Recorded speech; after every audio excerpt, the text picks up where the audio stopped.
नमस्कार, DV news में आपका स्वागत है। यूक्रेन के राष्ट्रपति जेलेंस्की को अमेरिकी राष्ट्रपति ट्रंप के साथ बहस के बाद व्हाइट हाउस से बाहर निकाल दिया गया।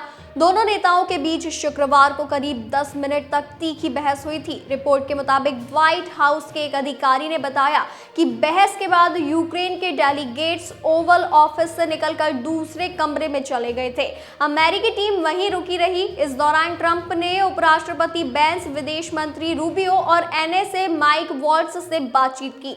चर्चा के दौरान ट्रंप ने कहा कि जेलेंस्की बातचीत की हालत में नहीं है। इसके बाद उन्होंने माइक वॉल्ट्ज और रूबियो से कहा कि वे जाकर खुद जेलेंस्की को कह दे कि उनके जाने का वक्त हो गया है। ये दोनों अधिकारी वहां पहुंचे तो जेलेंस्की ने उनसे कहा कि वो चीजें ठीक कर सकते हैं। जेलेंस्की ने फिर से ट्रंप के साथ बातचीत करने की इच्छा जाहिर की, लेकिन उन्हें ये मौका नहीं दिया गया।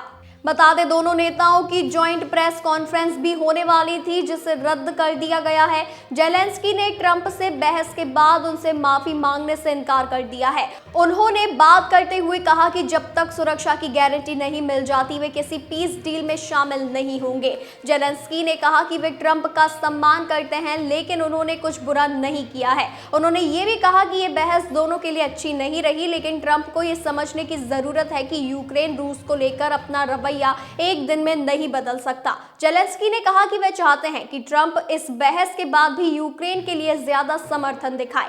उन्होंने कहा कि यूक्रेन एक साझेदार के तौर पर कभी भी अमेरिका को खोना नहीं चाहता। जेलेंस्की ने कहा कि यूक्रेन तब तक रूस के साथ पीस डील में शामिल नहीं होगा जब तक कि उसे सुरक्षा की पूरी गारंटी नहीं मिल जाती।